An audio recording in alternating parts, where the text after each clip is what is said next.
excited to have Vivek Ramaswamy. And to me, who are the people that I'm excited to hear, who are the people who I respect and have great admiration for? People who are unafraid. People who are unafraid to speak their mind, speak truth to power. And if there's someone like that, it's definitely Vivek. And so you may find that you hear some things that will provoke you, and hopefully that'll lead to some good questioning. But I think you won't find someone who's just pulling their punches trying to please everyone here or please everyone in America. And that's the problem with most politicians that we have up here, is they stand for nothing because they want to please. They want to be everything to everyone.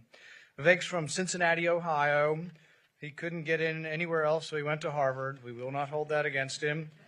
He's written a couple of books, The Nation of Victims and Woke, Inc., and you've probably gotten to know him a little bit through his run for the presidency and the debates. And without further ado, give a warm welcome to Vivek Ramaswamy.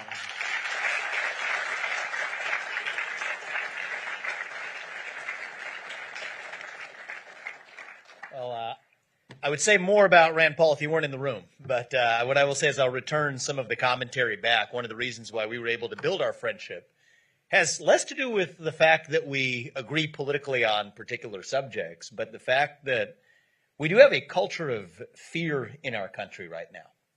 That's what I care most about addressing, is addressing that culture of fear where there's this gap between what you're willing to say in private and what you're willing to say in public.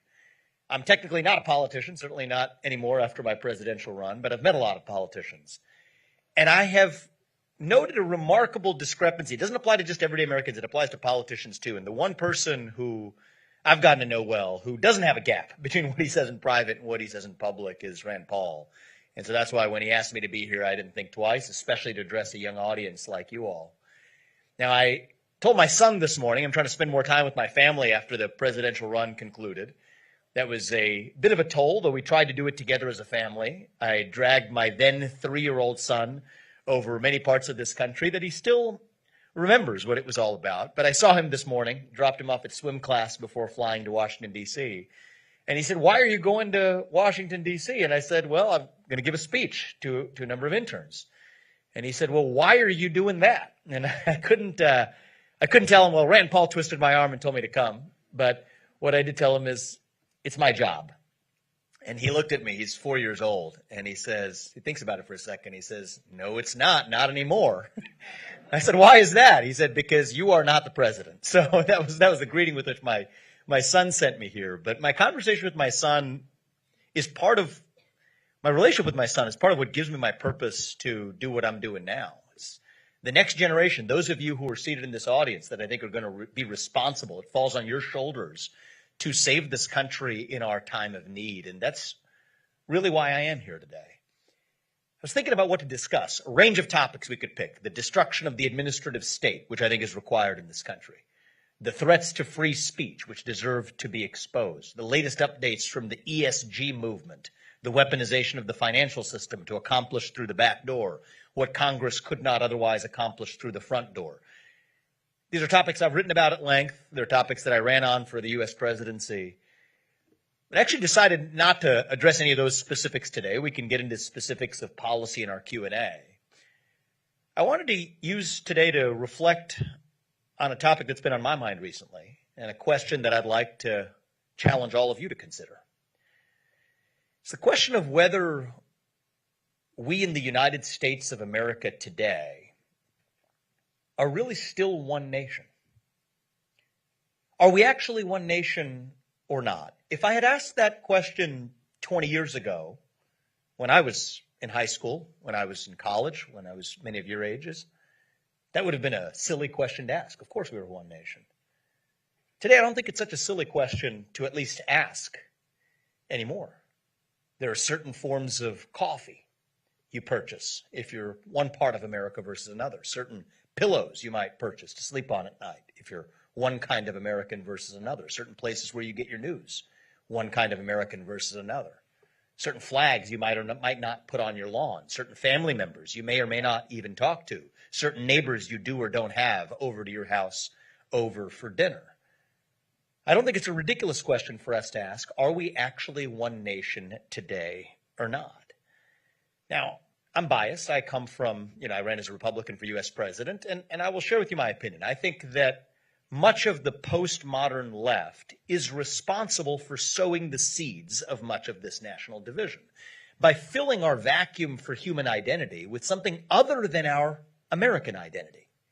Race, gender, sexuality, all against the backdrop of pending doom of climate. But I think Republicans are responsible for this too. And the reason why is we as Republicans have now defined ourselves in response to that left-wing vision, but without offering an alternative vision of our own. What do we actually stand for? Who are we? Not just as Republicans, but as Americans. We lack a good answer to that question today. I think we lack an answer to the question of what it means to be an American in the year 2024.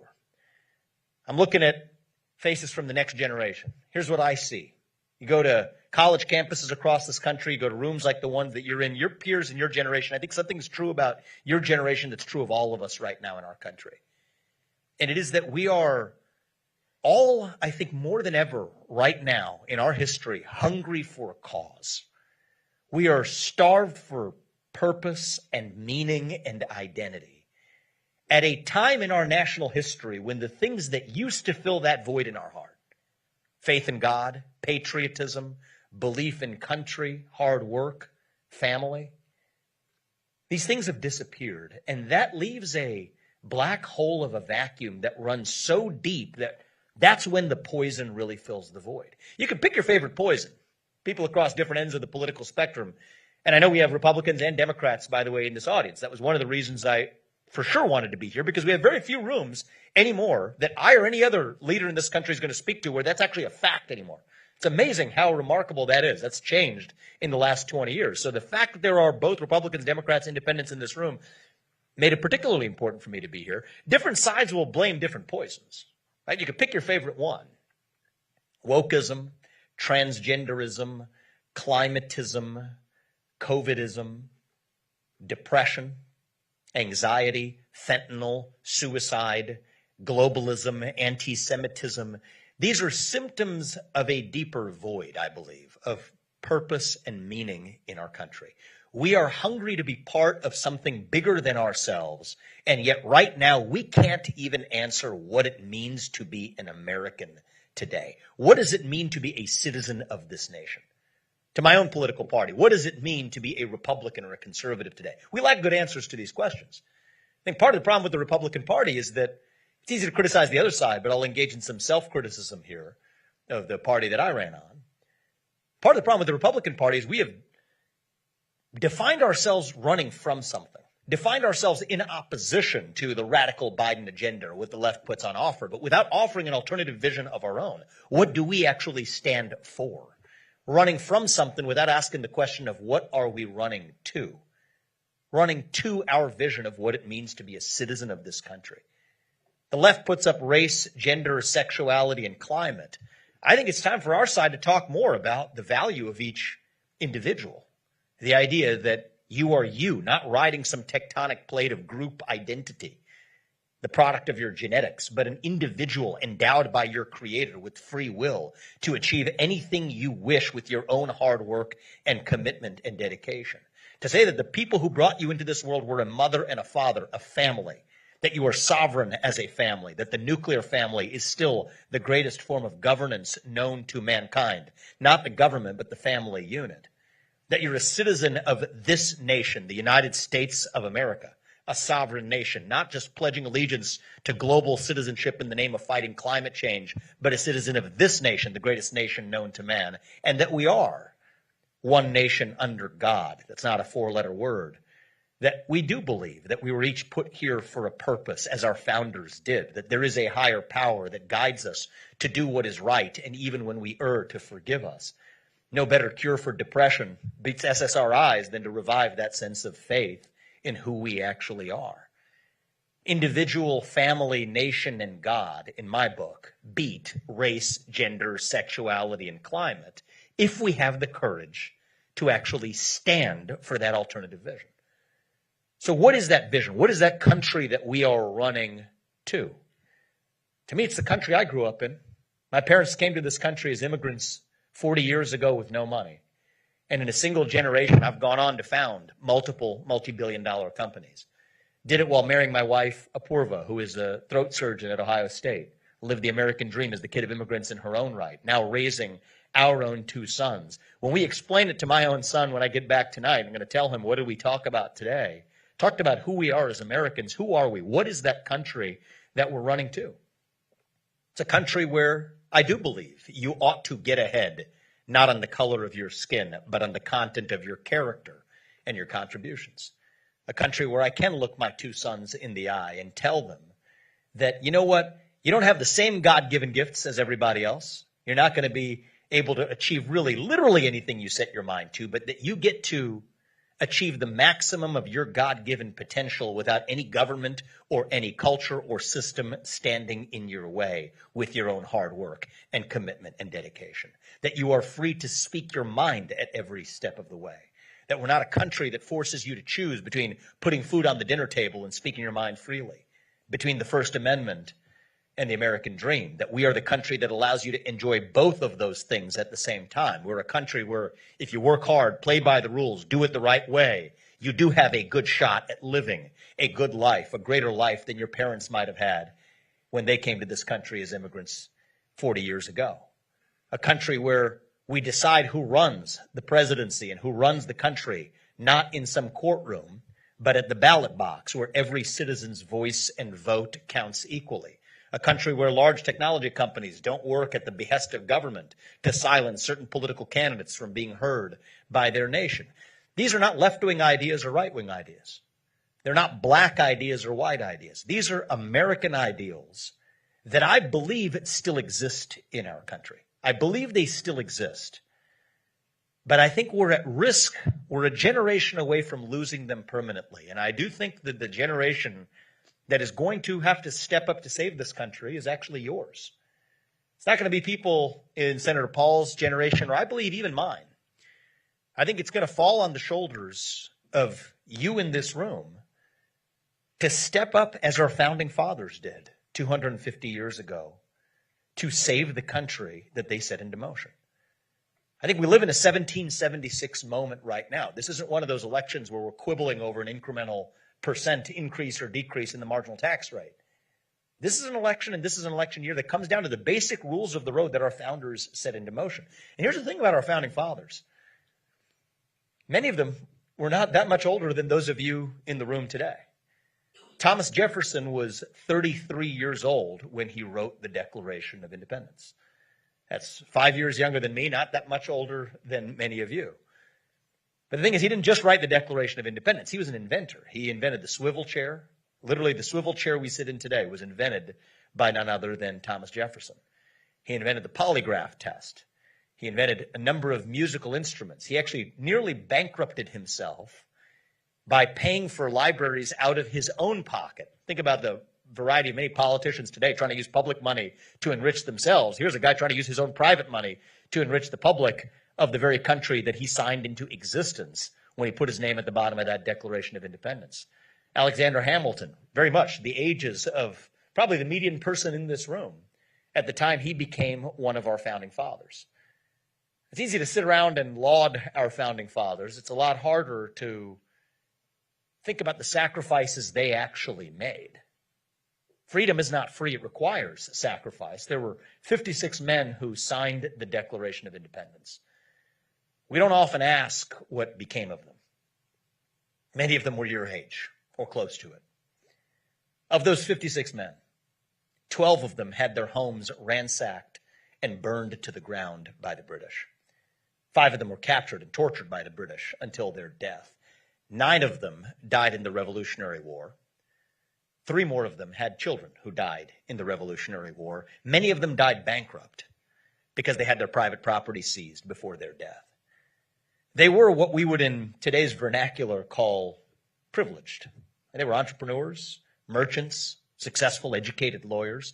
But that actually makes the risks that they took all the more remarkable. They knew the sacrifice they were making. They weren't making it for them. They were making it for us so we could be here 250 years later enjoying the fruits of liberty that they bequeathed upon us.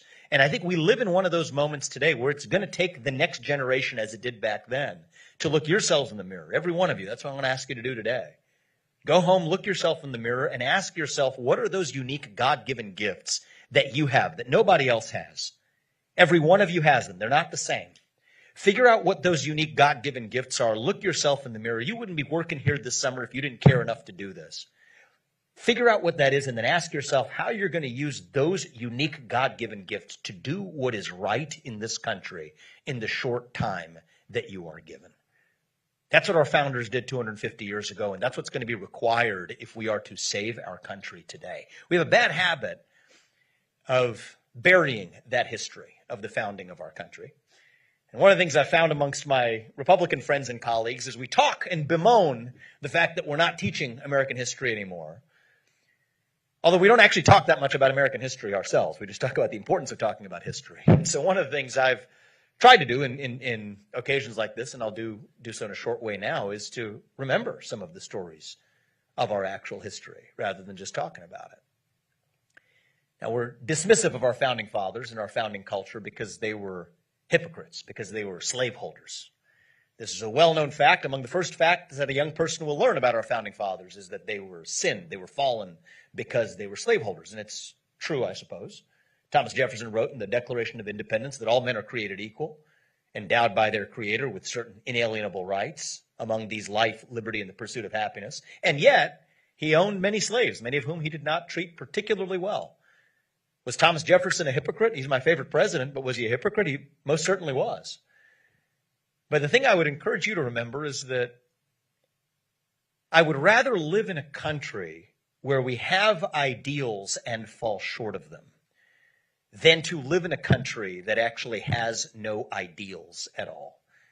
It's interesting how nobody alleges that Iran or China, for that matter, North Korea, Pakistan, or any range of other countries are hypocrites, because in order to be a hypocrite, you had to actually be measured against the ideals that you articulated in the first place. So by definition, we are a nation not of gods, but of men. And by definition, if we're gods and not, if we're men and not gods, we're fallen. We're going to have ideals. We're going to consistently fall short of them. But when we study our history, what we learn is that America wasn't founded on perfection, but we were founded on the pursuit of perfection, the pursuit of a more perfect union. One of the people that Thomas Jefferson sparred with, probably more than even Donald Trump and Joe Biden will spar today, was actually his fellow compatriot and founding father, John Adams. Those two guys went at it for a long time, a little over, close to over 200 years ago, before finding friendship later in life in the letters they wrote each other. There's a funny thing about those letters they wrote each other is they were writing to each other, but they also knew that that was actually going to be posterity who read these letters. And they did it in setting an example for a country that they knew would have to get through divisive moments in its history. And so, John Adams would write to Thomas Jefferson and tell him how he had become a scholar of Sanskrit later in his career. It's interesting what the presidents do today. They sign Netflix deals and hang out in Martha's Vineyard. These guys were becoming scholars of Sanskrit back in the day. But anyway, John Adams, he was never a guy who was celebrated quite to the same degree as Thomas Jefferson. There is no monument. You got Jefferson Memorial, you got the Washington Monument. You have the Lincoln Memorial. You don't have one for John Adams. I always thought that was a missing fact in the city, and maybe that'll change one of these years. But his son, he actually had a different distinction. His son was the first non-founding father to become president of the United States, John Quincy Adams. And he too, like his father, never really lived up to his true potential. He was a great Secretary of State. He never really lived up to his true potential as a president. That disappointed him. It bothered him. After he left the presidency, he toiled, tried different things. The equivalent of today, joining, the equivalent of nonprofit policy think tanks. The equivalent of that's what he did as a writer, pursued other pursuits. Nothing quite gave him the sense of satisfaction that he thought he could have achieved from actually being the president he knew he could be. He, like his father, was an abolitionist.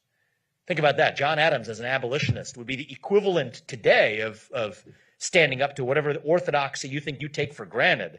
If you were a founding father back then and didn't own slaves and were a principled abolitionist on the basis of principle, you know what? The person who's decrying the old slaveholders today would be the person back then who would have been the slaveholder. He was somebody who bucked the trend, and his son went and pursued the presidency in part because he was an abolitionist too, but he didn't accomplish that goal during his time in the presidency.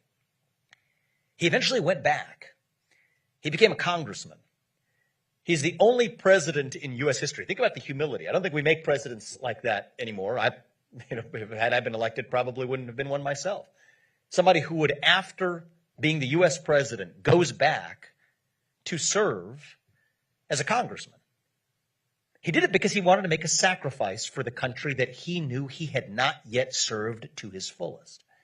But he'd already been the president, so he had nothing to lose. At the time he became a congressman, Congress operated according to the rules of the constraints of the gag order, the so-called gag order imposed by southern states to eliminate debate of slavery on the Congress floor that stopped you from saying the word slavery in the middle of congressional debate. But John Quincy Adams, he'd already been the U.S. president.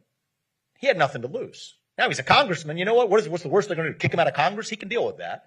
So what does he do? He says the word, invokes it. Slavery, slavery, slavery, slavery. And so what do? They censure him. And he has the equivalent of a trial determining whether or not he gets reprimanded or kicked out. So he uses his trial. I think it lasted upwards of 2 weeks. He uses his trial to actually make the case not for himself, but to make the case for abolition. The cause that he felt he had not quite fully pursued enough in his presidency. He came back to Congress, got himself censured, used his own trial to actually make the case for the cause that brought him back there. And by the end of his trial, Congress had ended the gag rule, opening up the debate that led to the rest of American history as we know it. He died a few years later in the middle of giving a speech. He was giving a speech on the Congress floor. He had a stroke. He died in the middle of that speech. First he had the stroke. He collapsed. They took him upstairs to one of the rooms that, you all probably know your way around Congress better than I do, but one of the anterooms. They took him there, kept him alive for a couple of days longer, where he died in that very building where he went back to serve. And they came back out and they took volunteers amongst the congressmen for who was going to carry out his funeral rites. And the first person to volunteer was none other than a little-known first-term congressman from Illinois by the name of Abraham Lincoln. See, these are the stories of American history that, frankly, I didn't know until I was long after high school. We talk more about the importance of remembering our history than we do to pause and remember it ourselves. And I think that the place where you all work this summer, there's iconic stories of American history like this embedded in your work environment every day. It's a special opportunity you have. And the advice I would give you is to take advantage of it to the fullest. You got Republicans and Democrats in this room. You're less siloed than people in my position are in talking to people who actually disagree with you. Speak your mind openly. Do it without fear. Close that gap between what you're willing to say in public and what you're willing to say in private. Rand Paul is the exception, but you guys can make it the norm. That's what's going to save this country. A country where, you know what, you can look your neighbor in the eye and tell him, I disagree with you, but I will still defend to the death your right to say it. And even further, we're going to find spaces outside of politics to find common cause so that we know we have a common starting point even when we do engage in those disagreements. That's the country I know. That's the America I know and miss, and the America I am asking you and your generation to help us revive, because the future of this country depends on it. And so, you know what? I don't care if you're black or white, or I'm looking around this room. It's a diverse room. Looks like that, at least according to modern definitions. A lot of different shades of melanin I'm seeing. Different genders. 2 of them, if you ask me. I'm biased on that question. And so we are diverse, right? We're in a diverse room of young people. So what, actually? Our diversity doesn't really matter. I mean, it can be a beautiful thing, make no mistake, but our diversity means nothing unless there is something greater that unites us across that diversity. That's the creed of this country. It's on the back of your coins for a reason. E pluribus unum. It means from many, one. Even when my parents came here as immigrants, used to talk about the notion of the American melting pot that we've now long lost in this country. That's who we are. And against that backdrop of commonality, then yes, the fact that we're different in so many other ways makes this a beautiful nation unlike any other on earth. But without that, think about it. Take that common thread of core American ideals that unite us across the board. We don't have a food in this country in common. We don't have a religion in this country in common. We don't have common genetics or common ethnic stock in this country. Most nations are founded on that type of national identity. We don't have any of that going for us. But the thing we have going for us is a shared set of civic ideals enshrined in that Declaration of Independence, the greatest vision statement ever written for a nation, enshrined in the best operating manual for freedom, which is the U.S. Constitution. That's what we have that binds us together. Without that, we are really nothing more than blobs of biological mass, a bunch of two-legged higher mammals with a bunch of different shades of melanin, walking some geographic space that we call a country, doing what our iPhones tell us to do on a given day.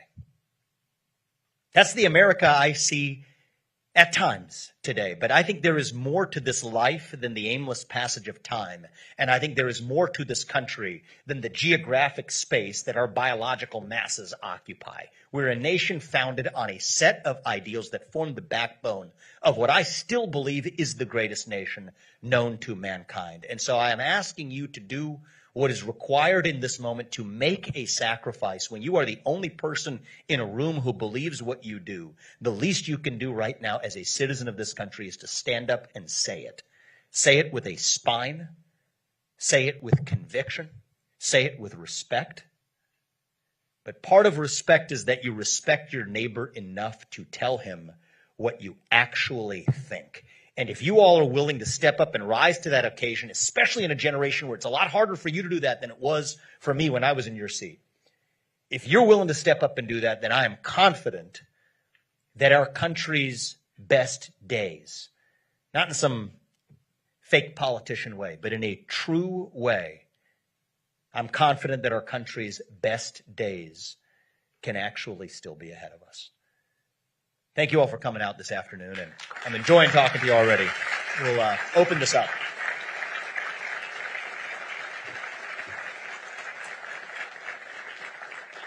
Open this up and have a get into the details of policy or wherever else you all want to go.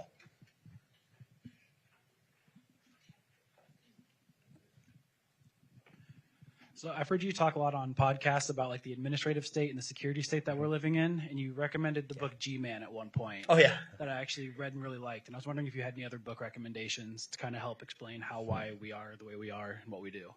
Yeah, look, I'm not my reading game has gone the way of my tennis game, all of which is downhill. The presidential run and having kids doesn't allow me to dive as deep as I'd want to. But you asked for recommendations, I'll give you one. I think Philip Hamburger's book on the administrative state, I think, is a must read. I think the title of the book is the administrative state lawful? No, is administrative law unlawful? That's the title of the book by Philip Hamburger, professor at Columbia. Eye opener. And I think what you see in the course of that book is one of those shared principles. What defines what it means to be an American? What are some of those shared convictions? Here's one. The people we elect to run the government ought to be the ones who actually run the government. And the dirty little secret in Washington, D.C. today, I'm sure Senator Paul can attest to this. I don't think you disagree with me on this. The people we elect to run the government are not really the ones actually running the government. It's a shadow government sitting in three-letter agencies, staffed by bureaucrats who are never elected to issue what Professor Hamburger would call binding edicts. He uses the words of ancient or of certainly the old world England, because in old world England, you could issue a binding edict whether or not you were bound in return by the public that you're issuing that edict to. Whereas the United States was founded on the premise that if you're going to issue a binding edict on someone, that if I, as a ruler, am going to issue a binding edict on you, a citizen, but you have no say in whether or not I sit in that seat, then you're not a citizen, you're a subject.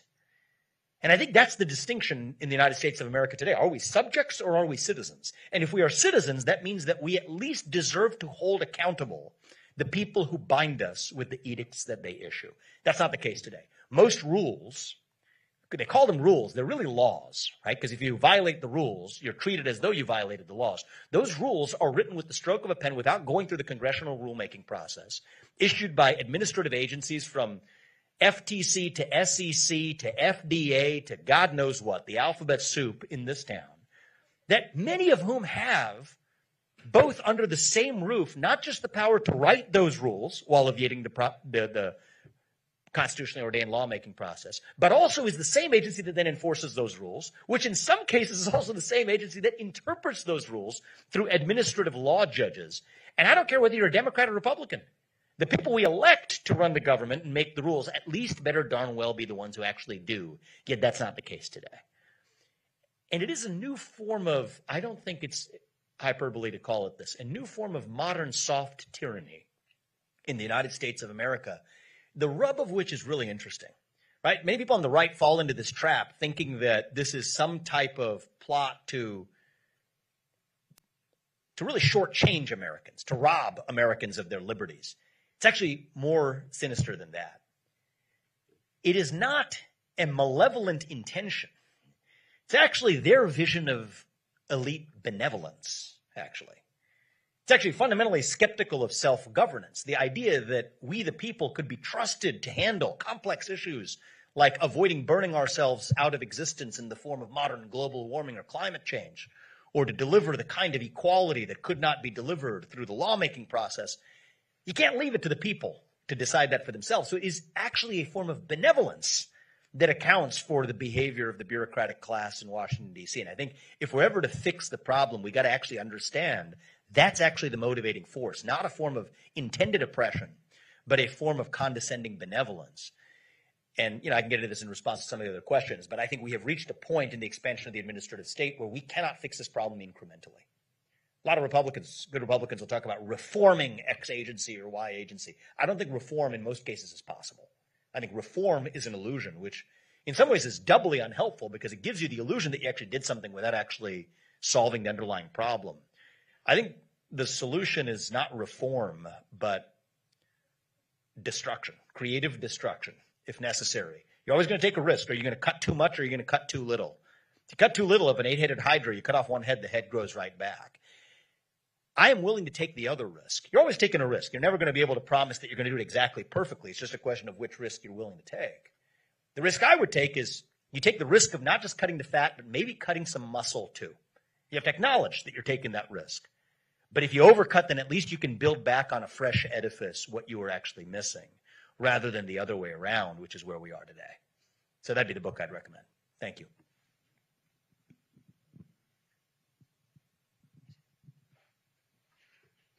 Mr. Ramaswamy, thank you so much for being here. My name is Achilles. I'm a student from the Netherlands, going to law school and currently interning on the Hill. I have an Indian background, just like you, and I'm intrigued by your journey. Could you please share some insights on how your Indian background has influenced your career? Well, I'm a person of faith. I'm Hindu, which actually I was probably stupid, posed more of an obstacle than I expected in running for U.S. president last year, just because it was sufficiently different faith. But my faith does guide a big part of who I am and why I'm doing what I'm doing. And so actually it turns out that a lot of the ideals that I took from my upbringing from my parents who were immigrants from India, religious, and I wasn't always religious, but I kind of came back to it after my late 20s, after getting married, actually. A lot of those convictions actually are deeply aligned with the Judeo-Christian values on which the country was founded.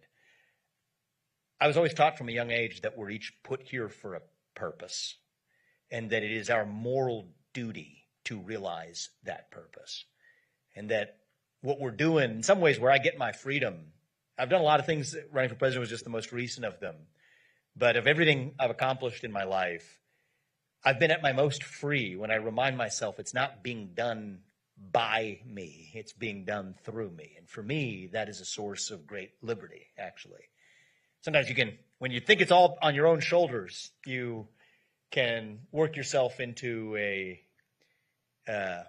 quicksand of tension that's actually constraining and stops you from achieving what you want. And so in some ways, I would attribute some of that to my heritage and my upbringing, particularly religious upbringing, that sense of liberation that comes from knowing that you are an instrument. And for me, that's been a source of not only my freedom, but my freedom to achieve everything I have in the last 38 years. Thank you, Matt. Hello. Thank you so much for being here. I've appreciated hearing you talking.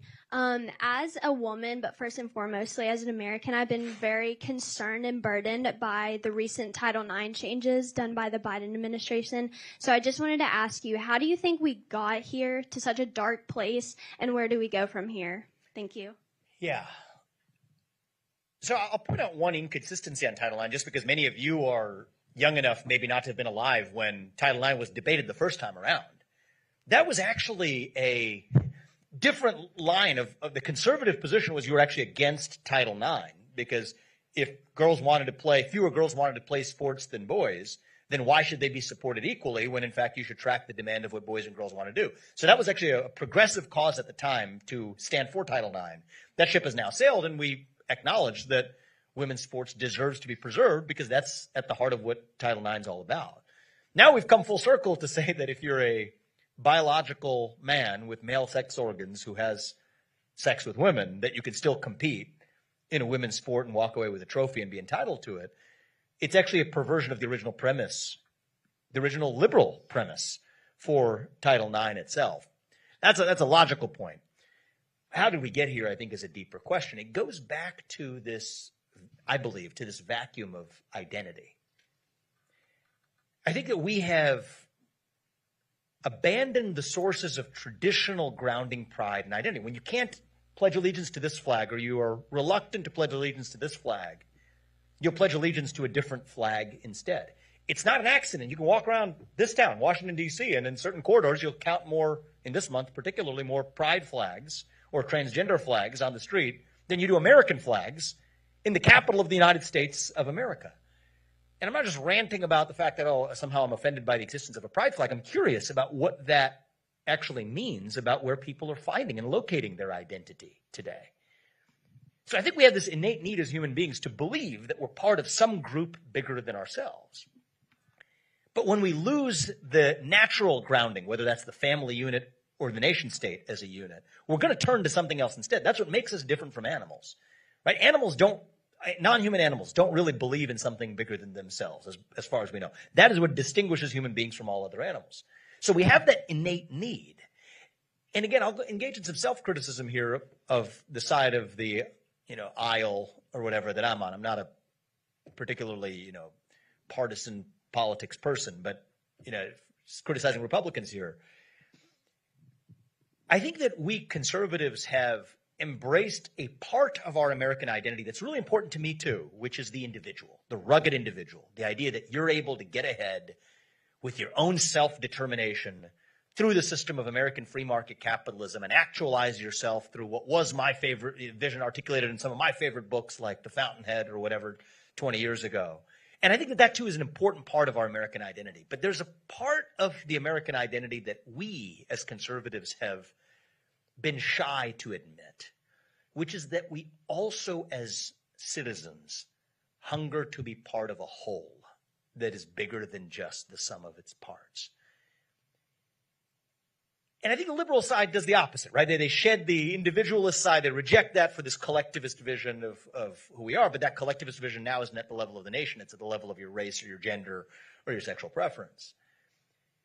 And I think the beauty of American identity is that there's the tension between both of those parts of what it means to be an American, the individual and the community, the freedom and duty, capitalism and democracy. Both of those are in tension. They run roughshod over each other, but both of those rest at the heart of what it means to be an American. In 1776, it was really, yes, it was the year of the wealth of nations. It was also the year of the Declaration of Independence. So both of those are America's parents. So what accounts for this? I think it's a mental health epidemic in this country. It's controversial to say it that way, but I believe it is. That is a symptom of a deeper hunger for belonging. And I think if we are able to approach that phenomenon with the compassion required of somebody who is lost and suffering from a mental health condition, we will actually be more successful in curing it than we will in scolding it out of existence. That's what I believe.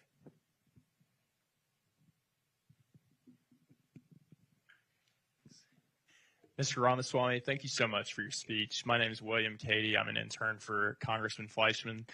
And I have a really simple question, which a lot of people try and give different answers for it. But how do we rebuild bipartisanship in America in a time where, it's the far right or it's the far left and there's no in between? I'd say my answer to that question is forget the partisan labels in the first place, right? Because once you're in the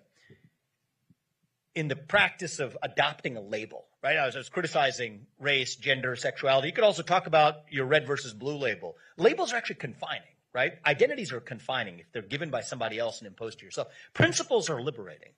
And so ask yourself what your actual principles are. And right now, on topics ranging from foreign policy to the domestic surveillance state, there are actually strange, though people in both parties right now, because of the way the media landscape works, are kind of shy to admit it. There are sort of strange, seemingly strange through lines drawn on at least those two sets of issues. So what I would say is the best way to achieve bipartisanship is to actually even just reframe the concern in the first place. I don't really care about Republicans getting along with Democrats per se, because that's just one cut of the pie that we decided was the one that we all want to fixate on and pay attention to. But what I do care about is different American leaders having an actual sense of conviction of what their principles are and acknowledge through open debate that this may not be the same principles by which somebody else who was elected to the same office is operating by, but you're still able to engage in actual honest and open and unfiltered debate and still recognize that if the other side wins, you still are part and you pledge allegiance to the nation that adopts those views, even if they're not your own. And that doesn't work when you have the administrative state where the people we elect to run the government, they're not the ones running the government. That perverts the whole cascade. But the way I would get to what you call bipartisanship, I might reframe as just a question of national unity, which is to ask, what are the principles that unite all of us as Americans? And then what are the principles that I might share in common with people in one political party that are different than yours, and at least preserve a space where we're able to debate them in the open? That's what I actually care about. And I think that's the national unity that we're missing. And we're not going to get there, I believe, through the traditional mode of compromise necessarily, right? To say that bipartisanship connotes the idea of some type of meeting at the 50-yard line, right? So you got the people at the 130-yard line, you get the people at the other 30-yard line, you stretch and you kind of meet at the 50-yard line. What happened to the rest of the people on the football field? Well, we're just going to abandon them and call them far. I don't know what distinguishes right from far right anymore. Anyway, these terms have become increasingly meaningless. Whereas I'm interested in the whole football field, right? What is the common thread that still exists from one end zone all the way to the other? Maybe some people say that doesn't exist in this country anymore. It's the question I opened with. If that's a fact, we might as well see it. But I don't think that's where we are. I actually believe that common thread exists, but in some ways, the superimposed identities on us, identity politics, including partisan identity politics, is part of what has stopped us from seeing it. So that's my view. Thank you, man. Take last couple of questions. So Republicans tend to be a free market enterprise, and increasingly I've felt that we've had a tendency to do away with those ideals in order of using the administrative state to further our own agenda. And I'm just wondering, how do you reconcile those two competing objectives? Well, I certainly fall in the camp of not using the very tools to accomplish your own short-term goals when the existence of those tools will outlive your achievement of that goal. So I don't necessarily agree with the approach taken by a lot of Republicans in the regard of, and I think this is actually where the America First movement post what I certainly hope is the next 4 years of Trump leading the presidency, where it goes is it the direction of more industrial policy, the use of government to be able to achieve state-oriented goals of the right kind, so-called the right kind over the wrong kind? Or is it to actually defenestrate the government from having those powers in the first place? A lot of Republicans will go on television and rail about the weaponization of government, only to go back into their office and vote for the greater weaponization of government by reauthorizing FISA 702. And it's not really even a reauthorization. Let's call it what it is. It was an expansion of FISA 702, but then go back on cable television at night to rail against weaponization while you're the one voting for it.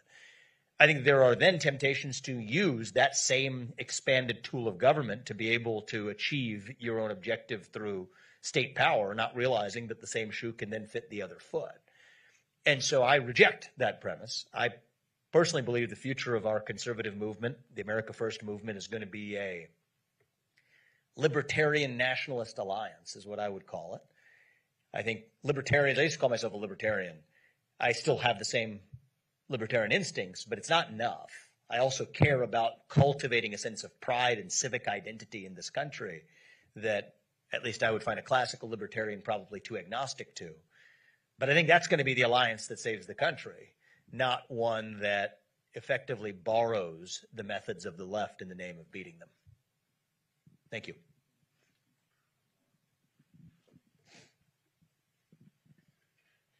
Hi there. My name's Lucy. Thank you so much for speaking with us today. I wanted to touch on your concern about increasing political polarization, going back to sort of what he said. I agree that it's a very significant issue, but I also believe it has a lot of really clear reasons, like our increasing lack of tribalism and our tribal cooperation mechanisms because of globalization, or the effects of social media as analyzed through the lens of cognitive behavioral therapy. But I feel that there's a lot of light that psychologists, anthropologists, and sociologists can shed on what's happening, and I feel that there's actually a quite reasonable explanation for all of it. But I've found, especially since getting to DC, everyone is very wrapped up in policy and the actual events, the day-to-day, the bills going through. So how do we get politicians to look away from policy long enough to analyze the problem they're fighting and understand it from an academic level? That's a great point. I think a lot of, well, the only thing I would say is I'm not super optimistic about getting politicians to see that any differently. But what I am more optimistic about is people stepping up through other parts of our culture outside of politics to actually drive change in this country in other ways. The only way to save this country is not just going to be through partisan politics or politics of any kind. Since leaving the presidential race, I'm looking at a lot of ways to drive change through the private sector. One of the companies that I founded was a business called Strive, which competes directly against BlackRock and State Street and Vanguard. Say what you will about those ESG promoting asset managers, I think it's a much more promising method to address their stranglehold on the market through market competition than it is necessarily over-the-top mechanisms. Take the advent of social media usage in children, which I do think is responsible for preconditioning many people to enter the environment in adulthood of national division that we're in. The first and best defense against that is going to be families and local communities that I think stop at a local level the use of cell phones in the classroom, the use of social media before the age of 16. And then I think when that culture moves in a particular direction, what you often see is lawmakers often just codify whatever already the culture had moved to in the first place. So take that question of banning social media under the age of 16. I'm a libertarian for adults. My libertarianism does not extend to children. So I personally think that that's a reasonable measure to consider of certain forms of addictive social media that ought to be banned, certainly at the state level in kids under the age of 16. We're not going to get there through politics, so that's going to be a bickering and lobbying infested debate. But if our culture automatically moves in that direction where that becomes the norm of parenting in our own culture, then I think that becomes, whether or not the legislative dunk that follows is A, a smaller scope question, and B, that much more easy to implement because the culture is already there. And so all I would say is it's a great experience you all are having interning on Capitol Hill, but don't confine yourself to think that the way you're going to go on to change this country is to simply occupy a different position in the office that you happen to be working in today. It may very well be that you take those same experiences and go work in higher education or K through 12 education, or as an entrepreneur in the private sector, or as an investor in capital markets, or an educator at a university, whatever it may be, an author, somebody who's writing the kinds of books that changes the way that parents think about the way they raise their children, or maybe even at the end of one, becoming a parent yourself. I think those two are equally important, if not in some ways more important ways of actually changing our country, such that we don't look to politics to solve all of our problems. We don't look to some president coming from on high from the White House to save us, but to recognize that if we are actually going to be saved as a nation, it is going to be because we each step up to save ourselves. That's the way I look at it. Thank you. Thank you. Thank you. Appreciate it.